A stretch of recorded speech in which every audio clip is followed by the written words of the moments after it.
Bonjour tout le monde, j'espère que vous allez bien et j'espère que vous effectuez des bons trades pendant cette semaine. Alors, tout d'abord, toutes mes excuses pour vraiment les membres et en même temps pour les autres traders. Je sais que ça fait longtemps que j'ai pas fait vraiment des vidéos éducatives et en même temps des vidéos de partager mes trades, mais vous savez, c'est vraiment de actuellement, chez moi, c'est de la cata, franchement. J'ai vraiment des engagements au niveau de, même pas au niveau de mon trading, mais vraiment au niveau de mon entreprise, des engagements envers mes camarades, c'est-à-dire mes employés et d'autres. Donc vraiment, ce mois-là, c'est de la cata, mais on gère, franchement, on gère. Donc, juste pour partager avec vous un petit peu de ce qui se passait aujourd'hui et surtout de vous montrer les opportunités qu'il y a eu, d'accord? Parce que la plupart des membres, ils m'ont demandé euh, pourquoi vous ne prenez pas des trades selon les setups, d'accord? Ce qu'il faut savoir, c'est que j'ai partagé vraiment des setups concernant Delta, d'accord? Lorsque je parle de Delta, toujours, c'est la différence entre les nombres des acheteurs agressifs et le nombre des vendeurs agressifs. On parle en termes de contrat, d'accord? Donc, bien sûr, évidemment, lorsque vous pratiquez l'order flow, il y a plusieurs situations dans lesquelles vous pouvez prendre des opportunités d'achat et de vente. Ça dépend votre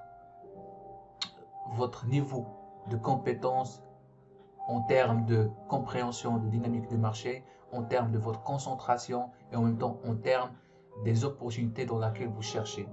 D'accord? Lorsque je parle au niveau de compréhension du marché, c'est-à-dire vous savez à quel moment le marché va retourner en prenant en compte le carnet d'ordre, le time and sales, le volume et ce qui se passe entre le bid et ask. Donc, personnellement, j'ai plusieurs setups et tout cela, ça devient vraiment inconsciemment. Bien sûr, de temps en temps, je fais des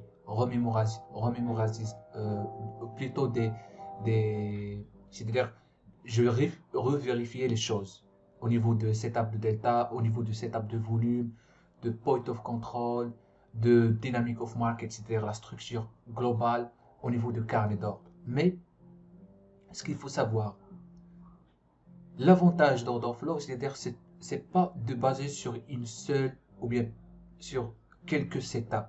L'avantage ici, c'est de vous-même créer des setups. C'est-à-dire lorsque vous arrivez à un niveau et vous commencez de comprendre les mouvements du marché et surtout à quel moment les conditions du marché vont changer, c'est là où vous allez comprendre que vous pouvez trader inconsciemment en fonction de ce que vous voyez. C'est-à-dire, n'est pas obligé d'attendre toujours un setup. Mais lorsque vous suivez le marché et les mouvements du marché et vous arrivez à comprendre que le marché il a fait un mouvement haussier après il a fait un retest, ça c'est la fin de rotation, puis encore on a un mouvement haussier. Donc c'est là où vous pouvez prendre la décision d'achat sans dépendre de setup. Aussi une chose qui est très importante, c'est l'intuition. L'intuition. Il faut vraiment comprendre que lorsque vous développez l'intuition, pendant ma carrière de trading, j'ai tradé logiquement, d'accord? J'ai tradé logiquement. J'avais pas cette notion d'intuition.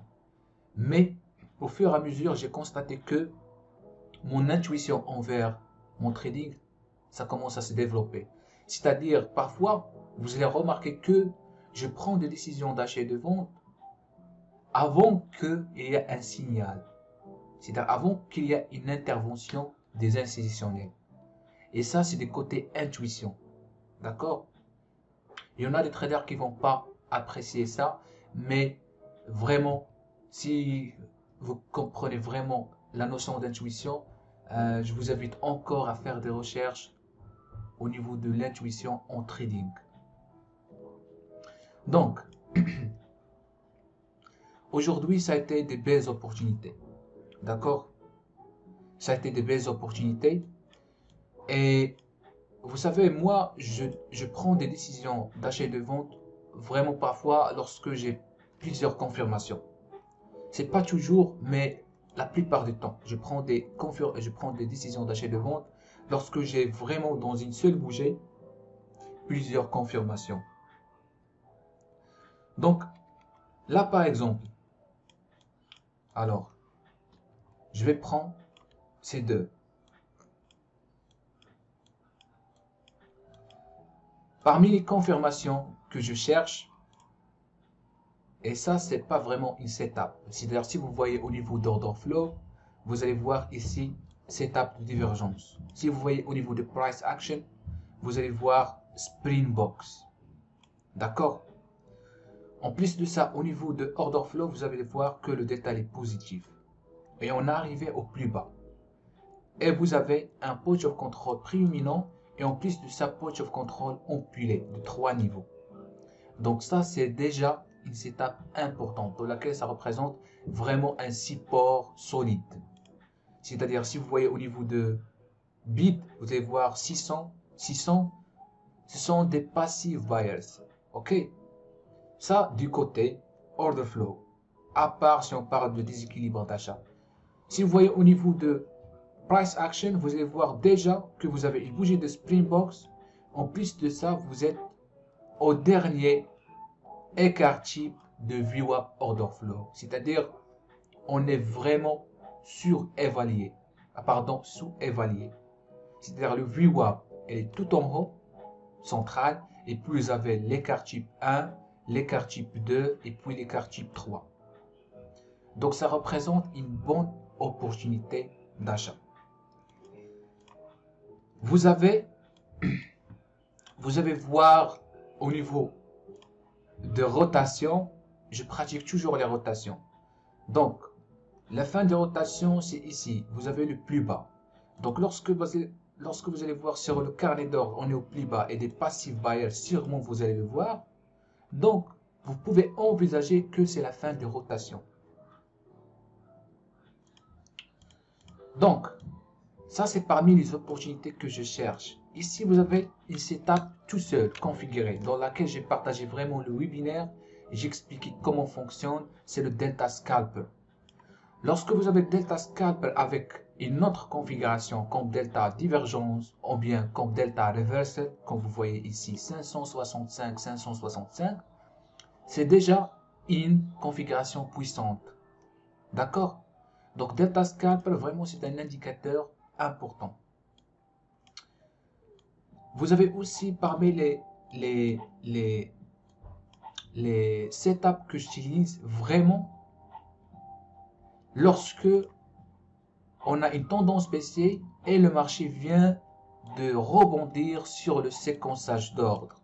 Un séquençage d'ordre, lorsque vous avez plusieurs participants, augmente ou bien lever les offres, ce qu'on appelle hit de bid, de manière progressive, c'est-à-dire 0, 2, 4, 6, c'est-à-dire de manière progressive, il lève les offres. Donc, ça, ce qu'on appelle un séquençage d'ordre. Un séquençage d'ordre montre vraiment une zone de support ou bien une résistance. Donc, dans ce cas, on voit une zone de support. Si on retourne en arrière, voilà. Alors, un instant. Vous voyez comment il fonctionne comme une résistance, pardon, une zone de support. Donc, je retourne en arrière. Voilà, elle est là. Pardon, elle est là. Donc, regarde, de 16h34, vous avez 0, 31, 186, 263, 433 et 440. Le séquençage d'ordre, je l'ai expliqué vraiment en détail dans la formation de Dynamic Order Flow. C'est la formation ultime dans laquelle j'explique vraiment le dynamique du marché de A à Z, dans laquelle vous allez le trouver dans notre site web. Ça, c'est parmi les setups que je recherche lorsqu'on rebondit sur le séquençage d'ordre. N'oubliez pas, parfois on rebondit, mais vous avez vraiment un volume qui est léger. C'est pas la peine de la prendre. Vous avez un cerveau, donc utilisez-le très très bien. Encore parmi les setups que je cherche, lorsqu'on casse Golden Reversal, c'est-à-dire l'indicateur que j'ai partagé dernièrement, par exemple, que vous voyez ici. Mais lorsque je dis on casse Golden Reversal, lorsque vous avez vraiment une ligne de tendance solide, par exemple ici 1 point, 2 points, 3 points, 4 points et 6 points. On a cassé, effectivement, ça montre vraiment une vraie cassure. Vous pouvez l'utiliser comme l'analyse technique. Vous pouvez tracer une ligne de tendance haussière ou bien baissière lorsque vous avez au moins 3 sommets ou bien 3 creux. Vous ne pouvez pas l'utiliser comme ici, par exemple. Vous avez 1, 2, 3. Elle a effectivement cassé, mais elle ne va pas vous donner plus que vous envisagez. Ici, en moins minute, il vous donne environ 14 ticks. Donc, n'essayez pas de prendre les choses automatiques, de manière automatique. C'est-à-dire, vous avez Golden Reversal qui casse, on prend décision d'achat. Non. Essayons vraiment de traiter ça logiquement, de réfléchir, de interpréter, de poser et de remettre toujours en question. Est-ce que ça vaut le coup de payer maintenant? Pensons en termes de valeur. Les indicateurs que vous voyez ici sont tout simplement des indicateurs qui font leur travail, c'est-à-dire ils sont programmés pour faire leur travail. Mais n'oubliez pas que vous avez un cerveau dans lequel vous pouvez évaluer la force du casseur, la force du mouvement plutôt. Donc, j'ai partagé avec vous quelques setups que j'utilise, mais il y a toujours plein et je vais commencer de faire ça avec vous. Donc, j'espère que cette partie, ça vous plaît et on se revoit à la prochaine. Merci beaucoup.